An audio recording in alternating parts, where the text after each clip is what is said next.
Meu nome é Trinity Lawson, tenho 33 anos e trabalho como chefe de cozinha em um restaurante em Baltimore. Meus pais me repudiaram por eu ser chefe de cozinha. Eles sempre tiveram orgulho do meu irmão mais novo, um advogado bem-sucedido. Então, minha mãe enviou uma mensagem no grupo de família: jantar do Dia dos Pais, apenas pessoas bem-sucedidas, não há espaço para fracassados. Eu havia acabado de terminar um turno tarde, depois das 23 horas. Exausta, com as mãos ainda cheirando a óleo e gordura, estava na pequena cozinha do meu apartamento quando abri o celular. A mensagem da minha mãe, Beverly, anunciava o jantar. Ela só mencionou Dakota e Ryder. E então veio aquela frase fria: cozinhar não é uma carreira de verdade. Dakota leu a mensagem, mas não respondeu. Ryder mandou apenas um joinha ou digitou: beleza. Eu não discuti. Não respondi. Saí silenciosamente do grupo naquele instante. Saí do grupo naquela noite. Naquele momento, eu não fazia ideia de que acabará de tomar uma decisão que mudaria toda a minha vida. Se você gosta de histórias de drama familiar como essa, inscreva-se no canal para não perder os próximos episódios. Tudo começou na minha infância em Baltimore. Cresci em uma casa modesta, tipo Havose, em um bairro operário, não muito longe do Inner Harbor, onde o ar carregava frequentemente o cheiro salgado da Baía de Chesapeake. Os jantares em família eram rotina, mas raramente pareciam calorosos. Mamãe e papai trabalhavam longas horas, ela em funções administrativas, ele em vendas, e as refeições eram mais sobre eficiência do que prazer. Mas, para mim, a comida era algo mais. Era fuga, era criatividade, uma forma de sentir controle quando tudo mais parecia fora do alcance. Minha verdadeira introdução à cozinha veio nos fins de semana no pequeno apartamento da minha avó, em Hampton. Ela foi quem me ensinou a escolher os caranguejos azuis mais frescos no mercado, como cozinhá-los no vapor com a quantidade certa de Old Bay, e como quebrá-los sem fazer muita bagunça. Passávamos tardes experimentando, adicionando um pouco desta especiaria ou daquela erva, provando tudo na sua cozinha minúscula, com cortinas desbotadas e uma mesa de madeira gasta. Eu me sentia realmente viva. Ela nunca me julgava, nunca me comparava a ninguém. Apenas sorria quando eu acertava e me incentivava quando errava. A cozinha era o único lugar onde meus esforços eram elogiados sem condições, onde eu não era medida por expectativas que não podia alcançar. Em casa, as coisas eram diferentes. Minha família era composta pela minha mãe, Beverly, que dava enorme importância ao status social e à aparência perante os outros, sempre bem vestida para eventos e reuniões comunitárias, e meu pai, Raymond, era o prático, obcecado com segurança no emprego e renda estável, o tipo de caminho que levava a uma aposentadoria confortável. Minha irmã, Dakota, 3 anos mais velha, tendia a evitar conflitos, mantendo a neutralidade, e meu irmão Ryder, 4 anos mais novo, sobre quem todos pareciam depositar seus maiores sonhos desde que aprendeu a falar. O verdadeiro conflito surgiu durante um jantar em família, quando eu tinha 17 anos. A refeição era simples: frango assado, purê de batatas, vagem de lata. A conversa estava leve até que reuni a coragem que vinha acumulando há semanas. Coloquei o garfo na mesa e disse que não queria ir para uma faculdade tradicional. Em vez disso, eu queria fazer uma escola de culinária para transformar minha paixão em profissão. O silêncio caiu sobre a mesa como um cobertor pesado. Os olhos da minha mãe se arregalaram e ela deixou o copo na mesa com força. Meu pai se recostou na cadeira, cruzando os braços. Então ele falou: primeiro, cozinhar não é uma carreira de verdade. Minha mãe interrompeu imediatamente, com a voz cortante de desapontamento: você está desperdiçando seu potencial. Eles enumeraram todos os motivos pelos quais era uma péssima ideia: horas intermináveis em pé, salário inicial baixo, falta de respeito da sociedade, estresse constante em cozinhas quentes. Eles pintavam um quadro de instabilidade, mostrando-me como alguém que lutava enquanto os outros tinham sucesso em áreas de verdade. Lembro-me da dor que senti, do aperto no peito enquanto tentava me defender. Falei sobre como cozinhar me fazia feliz, sobre meu sonho de criar menus inspirados nos frutos do mar de Maryland, talvez até ter meu próprio restaurante algum dia, um lugar onde as pessoas viessem para apreciar comida caseira feita da forma certa. Mas minhas palavras caíram no vazio. Eles viam aquilo como uma fase infantil, algo que eu deixaria para trás se escolhesse um curso sensato, como administração ou contabilidade. Mesmo assim, mantive minha posição. Quando as respostas das faculdades chegaram, recusei a bolsa integral de um programa respeitado de administração na Universidade de Maryland. Em vez disso, me inscrevi em um renomado instituto culinário na cidade, pronta para começar do zero, picar cebolas, limpar estações, aprender técnicas sob intensa pressão. Enquanto isso, Ryder recebia apenas incentivo pelo seu interesse em direito. Mamãe e papai discutiam isso abertamente durante o jantar, planejando como ele se destacaria no clube de debate, se inscreveria nos melhores programas preparatórios para direito e, eventualmente, chegaria a um escritório prestigiado. Falavam dele com olhos brilhantes, já imaginando o orgulho que sentiriam, mencionando meu filho, o advogado, para os amigos. Naquela noite, depois da conversa durante o jantar, deitada no meu quarto ouvindo o zumbido distante do trânsito da cidade, percebi algo doloroso, mas claro, aos olhos deles, eu já havia escolhido errado desde o começo. Nos anos seguintes, enquanto eu trabalhava em restaurantes de Baltimore, o favoritismo tornou-se cada vez mais evidente, especialmente à medida que Ryder se aproximava da idade da faculdade e seu interesse em direito se tornava o centro da vida familiar. Mamãe e papai investiam tanta energia no futuro dele que parecia que o resto de nós desaparecia em segundo plano. Lembro-me vividamente de um fim de semana em que eles reorganizaram toda a agenda para levar Ryder por várias horas até uma escola de direito prestigiada para uma entrevista de admissão. Acordaram antes do amanhecer, prepararam uma caixa térmica com os lanches e bebidas favoritos dele para a longa viagem e passaram todo o trajeto treinando-o para possíveis perguntas e ensinando como se apresentar com confiança. Na volta, naquela mesma noite, o carro entrou na garagem cheio de histórias animadas sobre o belo campus, o corpo docente impressionante que conheceram e como Ryder respondeu a todas as perguntas com desenvoltura. Sentada na sala de estar, ouvindo-os desempacotar, senti uma dor silenciosa no peito, percebendo que eles nunca demonstraram aquele nível de entusiasmo nem fizeram sacrifícios semelhantes por qualquer coisa que eu estivesse perseguindo na área culinária. Alguns meses depois, quando a carta de aceitação daquela mesma escola chegou, mamãe e papai decidiram que merecia uma celebração completa. Organizaram uma grande festa no quintal numa tarde quente de primavera, enviando convites para vizinhos, primos, tias, tios e até colegas do escritório do meu pai. A organização era elaborada para nossa família, mesas e cadeiras alugadas, um churrasqueiro profissional preparando caranguejos e bifes locais, caixas térmicas cheias de cervejas e refrigerantes, e uma playlist animada tocando em caixas de som portáteis. À medida que os convidados chegavam, mamãe e papai se posicionavam perto da entrada, cumprimentando a todos com sorrisos enormes e imediatamente conduzindo as conversas para a conquista de Ryder. Distribuíam cópias da carta, detalhando suas notas do ensino médio, atividades extracurriculares e como aquilo era apenas o começo de sua promissora carreira no direito. As pessoas batiam nas costas dele, ofereciam parabéns e perguntavam sobre seus planos futuros. Eu me movia entre a multidão, ajudando a servir comida e bebidas, forçando sorrisos e conversas leves. Mas, durante todo o tempo, uma tristeza profunda se instalava, observando como eles se deleitavam com o sucesso dele, enquanto meus próprios avanços silenciosos, como receber elogios de chefes ou dominar técnicas complexas, passavam sem uma única menção ou brinde.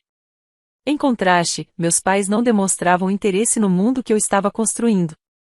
Nunca aceitaram meus convites para visitar os restaurantes onde eu trabalhava, mesmo quando eu mencionava menus especiais ou eventos abertos ao público. Se eu mencionasse um bom turno ou um comentário positivo de um cliente, eles rapidamente mudavam de assunto ou ofereciam advertências sobre os baixos salários e horários instáveis da indústria, sugerindo que eu poderia me arrepender de não ter escolhido algo mais seguro. Esses comentários se acumulavam com o tempo, corroendo minha confiança e me fazendo questionar se meu esforço realmente importava para eles. Para lidar com isso, mergulhei ainda mais fundo no meu trabalho, me oferecendo para as estações mais difíceis e ficando até tarde experimentando novas receitas, determinada a provar que minha escolha valia a pena, mesmo que apenas para mim mesma. As ocasiões familiares reforçavam esse desequilíbrio de maneiras cada vez mais difíceis de ignorar. Durante os jantares de ação de graças ou churrascos de aniversário no verão, Ryder sempre ocupava o lugar de destaque à mesa, bem ao lado do pai ou na cabeceira, onde todos podiam ouvi-lo facilmente. As conversas naturalmente giravam em torno das últimas conquistas dele, notas excelentes, vitórias em competições de debate ou estágios concorridos em escritórios locais. Minhas tentativas de compartilhar histórias da cozinha, como lidar com um serviço intenso ou receber reconhecimento de um supervisor, geralmente recebiam apenas breves comentários antes que o assunto voltasse a falar sobre as perspectivas de Ryder. Isso criava uma sensação persistente de isolamento em encontros que supostamente deveriam nos aproximar, deixando-me sentada silenciosamente, cutucando o prato enquanto fingia não notar. Dakota às vezes mandava mensagens perguntando sobre meu dia ou se as coisas estavam indo bem no trabalho, demonstrando um interesse leve que parecia genuíno naquele momento. No entanto, ela nunca intervinha quando mamãe ou papai faziam comentários depreciativos sobre meu trabalho durante conversas em grupo, preferindo se manter fora da tensão e manter a paz. À medida que os meses se transformaram em anos, o peso de tudo isso foi aumentando lenta, mas constantemente.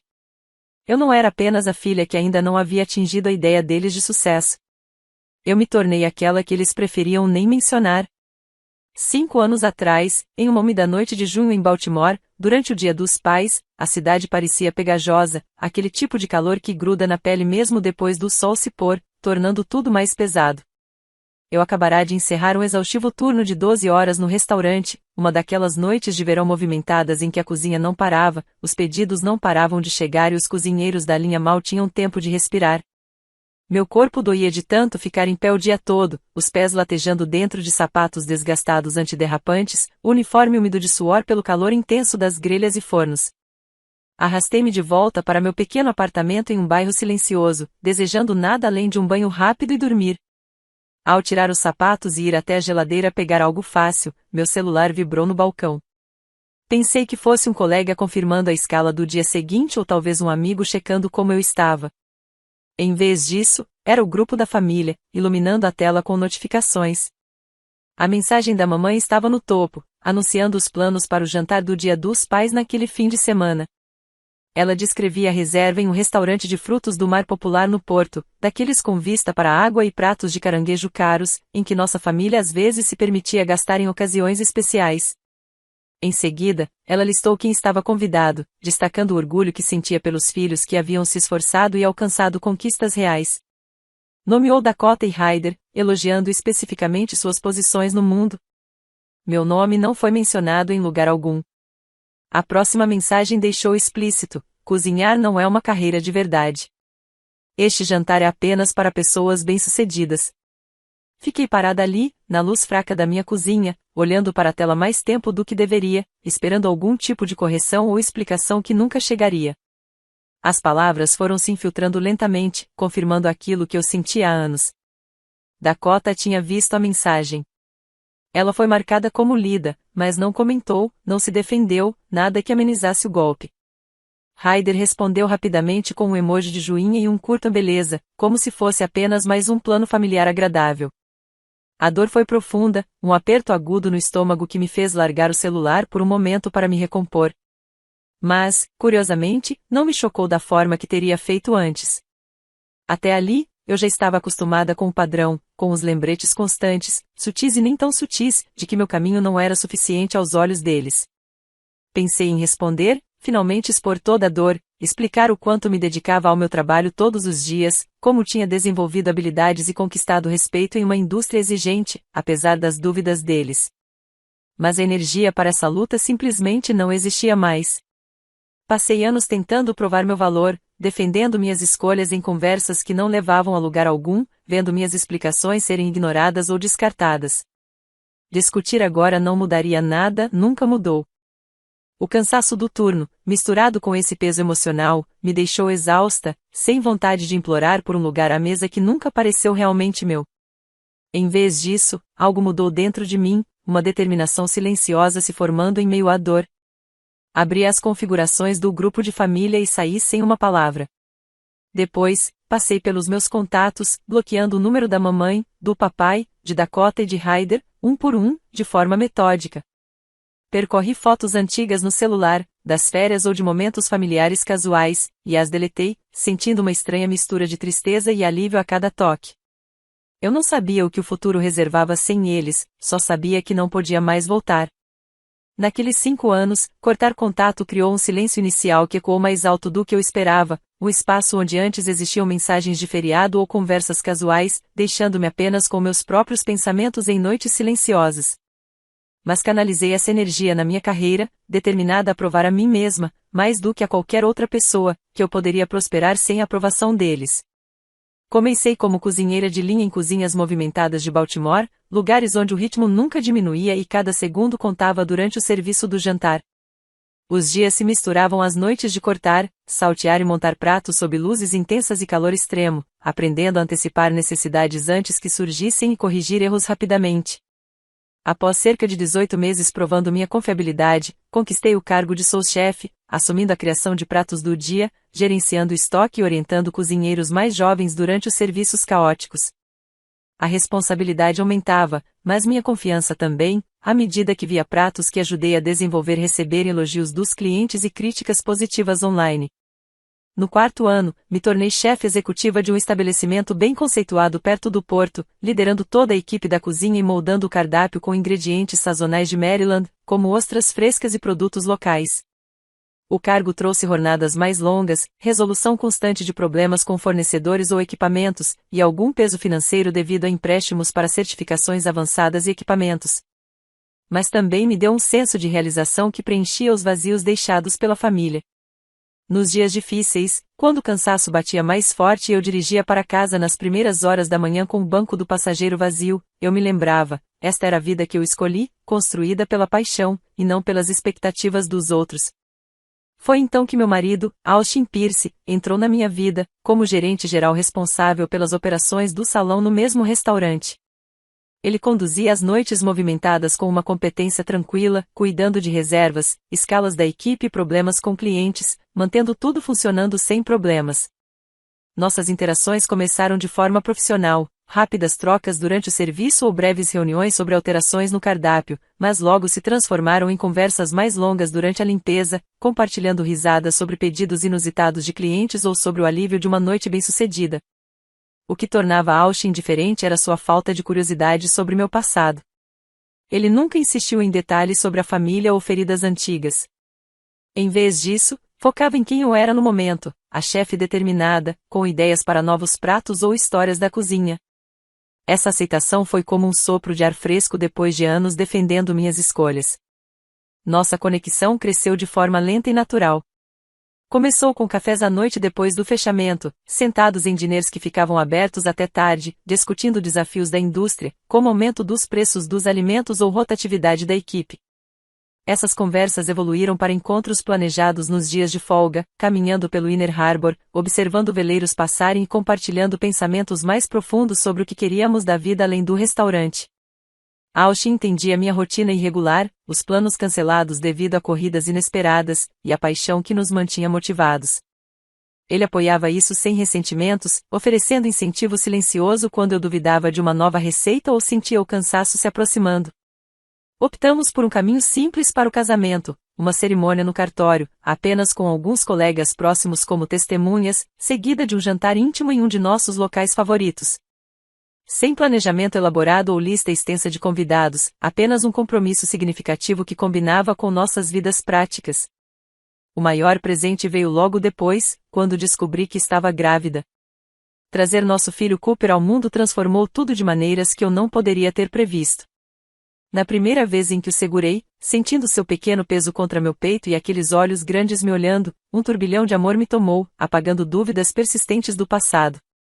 Navegar pela nova paternidade trouxe seus próprios desafios, noites sem dormir, aprender sobre mamadas e rotinas, mas compartilhar isso com Austin tornou tudo mais suportável e alegre. Vê-lo embalar Cooper ou chegar em casa do trabalho para ajudar no banho reforçava como eu era sortuda por ter essa família escolhida, baseada em compreensão e cuidado. Pela primeira vez na minha vida, senti-me realmente em paz. Em uma tarde do outono passado, o restaurante estava cheio do habitual público do almoço, locais misturados com turistas, aproveitando nosso cardápio de outono, com molhos de abóbora e ensopados robustos de frutos do mar, quando um garçom me entregou uma cópia de uma revista local de gastronomia recém-lançada. O artigo em destaque mostrava as novas promessas da cena gastronômica de Baltimore, e meu restaurante ganhou um espaço de destaque, com fotos do salão, close UPS dos pratos assinados e uma entrevista na qual falei sobre como adquiro ingredientes com pescadores do Chesapeake e sobre a fusão dos sabores tradicionais de Maryland com técnicas modernas. Lendo durante um raro momento de tranquilidade no escritório, senti uma verdadeira onda de realização, sabendo que esse reconhecimento vinha de anos de dedicação que ninguém da minha antiga família jamais reconheceu. Naquela noite, ao fechar o restaurante e checar o celular pela última vez antes de ir para casa, percebi um número incomum de notificações. Ryder havia encontrado o artigo online e aparentemente compartilhado no grupo da família ou diretamente com mamãe e papai, pois as mensagens começaram a chegar logo em seguida. A primeira mensagem de Ryder foi simples, mas surpreendente, algo sobre estar impressionado com o que eu havia construído e como as fotos pareciam profissionais. Fazia tanto tempo desde qualquer contato que as palavras soaram estranhas, despertando uma mistura de curiosidade e cautela. As respostas de mamãe e papai vieram logo em seguida, cheias do entusiasmo que eles não demonstravam há anos. Escreveram sobre o orgulho que sentiam, usando frases como sempre acreditamos em você e fazendo perguntas sobre o funcionamento diário, o número de lugares e até a receita das noites mais movimentadas. Sugeriram uma visita em breve para ver tudo de perto e celebrar como deveria. Por um breve momento, deixei-me imaginar se a distância lhes dera perspectiva, se finalmente viam meu trabalho como válido. Esses pensamentos se dissiparam uma semana depois, quando mamãe e papai apareceram sem avisar durante um jantar lotado. Eles chegaram vestidos com suas melhores roupas, pedindo uma mesa com vista. E, desde o momento em que se sentaram, fizeram questão de se mostrar presentes. Enquanto os garçons traziam os aperitivos, mamãe acenou para mim com um grande sorriso, me apresentando ao casal da mesa ao lado como nossa filha, a proprietária e chefe principal. Você deve ter lido sobre ela na revista. Papai entrou na conversa, tirando o celular para mostrar o artigo a estranhos, explicando como eu realmente fiz algo do lugar e listando detalhes do cardápio como se ele tivesse participado de tudo desde o começo. Durante toda a refeição, continuaram a performance, comentando alto sobre os pratos, tirando fotos para enviar aos amigos e contando a qualquer um que quisesse ouvir sobre a história de sucesso da família. Os convidados assentiam educadamente, alguns oferecendo parabéns que pareciam sinceros, mas ver meus pais transformarem a noite em um espetáculo deles próprios deixou um gosto amargo. O orgulho em suas vozes parecia mais dirigido ao reflexo que aquilo dava sobre eles do que a qualquer interesse genuíno pela minha trajetória ou pelos desafios que enfrentei sozinha. Quando finalmente terminaram e vieram até a porta da cozinha para se despedir, me abraçando como se nada tivesse acontecido, a verdade bateu forte. A súbita demonstração de afeto não era para reparar ou sentir falta da pessoa que eu sou. Era sobre reivindicar uma parte do sucesso que agora poderiam usar para impressionar outros, uma adição conveniente à narrativa deles depois de anos de desprezo. Eles não estavam arrependidos por me perder. Estavam arrependidos por terem perdido algo com o que poderiam se gabar. Mas não parou por aí. Alguns meses depois, o contato indesejado não ficou restrito ao restaurante. Começou a invadir nossa vida privada de maneiras que deixavam meu estômago em nós cada vez que a campainha tocava inesperadamente. Em um sábado de manhã, enquanto Austin estava no mercado e Cooper dormia no berço, um carro familiar estacionou em frente à nossa casa. Mamãe e papai saíram do carro carregando uma grande sacola de presente cheia de roupas de bebê e brinquedos que claramente haviam escolhido sem saber o tamanho ou os interesses dele. Eles bateram insistentemente até que eu abrisse a porta apenas o suficiente para falar pelo vão. Sorriram como se tudo estivesse normal, pedindo para entrar e ver o neto, dizendo que só queriam deixar os presentes e colocar a conversa em dia. Mantive a corrente da porta travada, explicando calmamente que não me sentia confortável com visitas sem aviso, mas eles permaneceram na varanda por quase 20 minutos, implorando através da grade sobre quanto sentiam falta do tempo em família. Vê-los pela janela enquanto finalmente iam embora me deixou abalada, percebendo que agora eles sabiam exatamente onde morávamos. Os incidentes só pioraram a partir daí. Em várias ocasiões, quando levava Cooper às consultas regulares na clínica pediátrica perto do nosso bairro, percebia a mamãe esperando no estacionamento ou papai circulando lentamente de carro. Eles nunca entravam no prédio, mas acenavam entusiasmadamente quando nos viam, tentando iniciar conversas sobre o quanto ele estava crescendo ou pedindo para segurá-lo por um momento. Em uma tarde particularmente estressante, depois de uma consulta de vacinação de rotina, saí carregando Cooper choroso e o encontrei parado perto do meu carro com um ursinho de pelúcia e balões. Eles bloquearam o caminho o suficiente para forçar uma breve conversa, se inclinando sobre ele e insistindo que só queriam 5 minutos. Meu coração disparou durante todo o trajeto para casa, segurando o volante mais forte do que o necessário, aterrorizada com a ideia de que a persistência deles pudesse assustar Cooper à medida que ele crescesse e entendesse mais. As constantes invasões me desgastavam mais do que eu admitia para Austin no início. Eu ficava acordada depois de colocar Cooper para dormir, escutando qualquer ruído estranho do lado de fora, preocupada com o que poderia acontecer se eles aparecessem quando eu estivesse sozinha com ele. Proteger o lar tranquilo que havíamos construído tornou-se minha prioridade máxima. E a violação desse limite despertou uma determinação feroz que eu nunca havia sentido antes. Comecei a documentar tudo cuidadosamente. Cada mensagem de texto que eles enviavam pedindo para visitar ou comentando sobre fotos que encontravam online era armazenada em uma pasta dedicada no meu celular. A câmera de segurança instalada na porta da frente registrava imagens claras de cada aparição inesperada, com carimbos de data e hora mostrando quanto tempo eles permaneciam. Imprimi e-mails e salvei capturas de tela, construindo uma linha do tempo que mostrava claramente o padrão. Austin me apoiou totalmente, ajudando a revisar as gravações e me encorajando a tomar o próximo passo quando eu hesitava. Após uma semana particularmente tensa, com 3 incidentes separados, marquei uma consulta com uma advogada local de Baltimore especializada em direito de família. Nos encontramos no escritório silencioso dela, no centro, onde apresentei todas as provas impressas e expliquei toda a história em detalhes. Ela ouviu pacientemente, fazendo perguntas específicas sobre datas e frequência, e depois me guiou pelo processo de pedido de medida protetiva. Com sua orientação, preenchi a papelada, anexando toda a documentação, e protocolei a petição no Tribunal Distrital.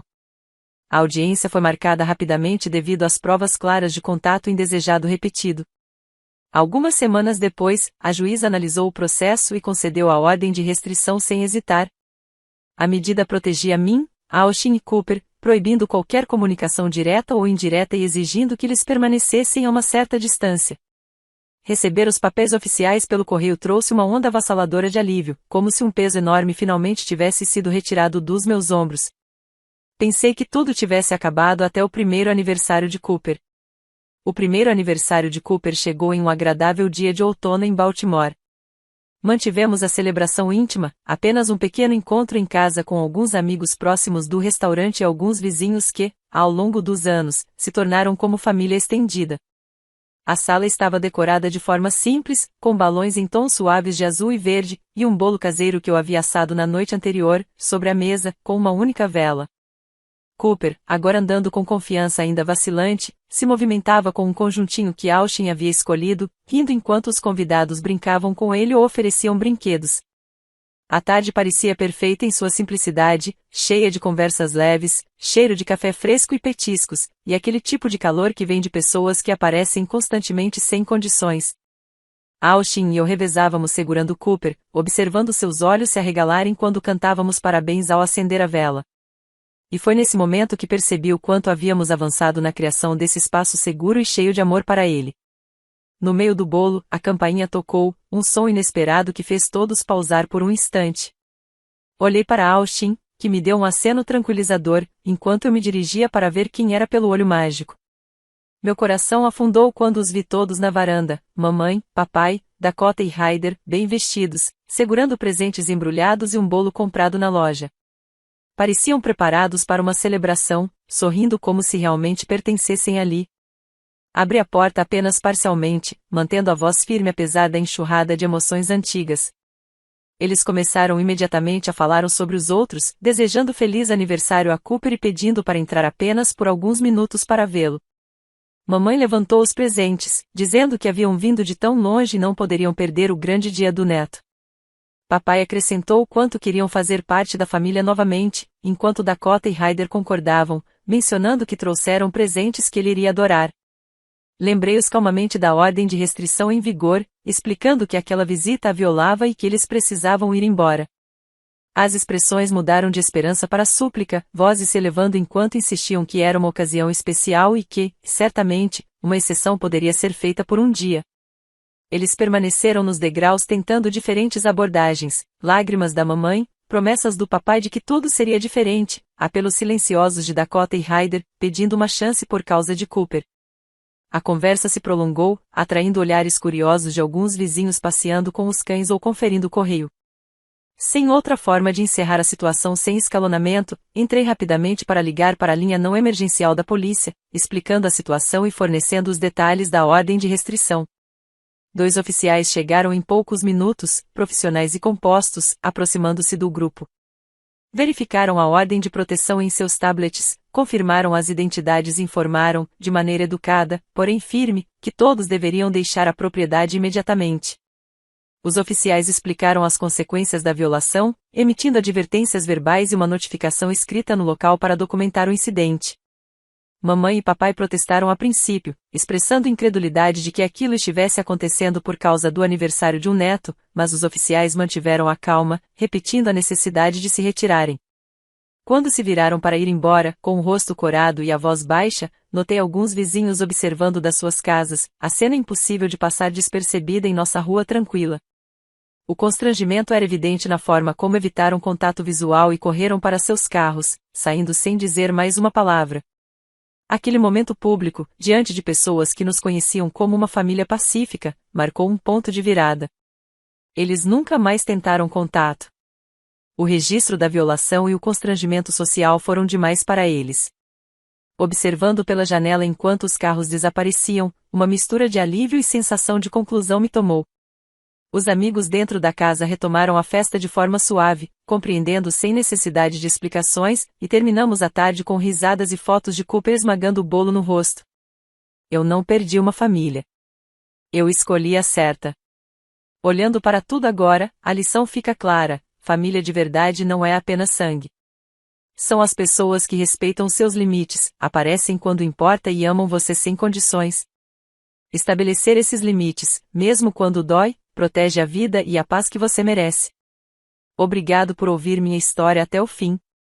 Se ela ressoou com você, compartilhe seus pensamentos nos comentários. Adoraria ouvir suas experiências ou o que você tirou dela.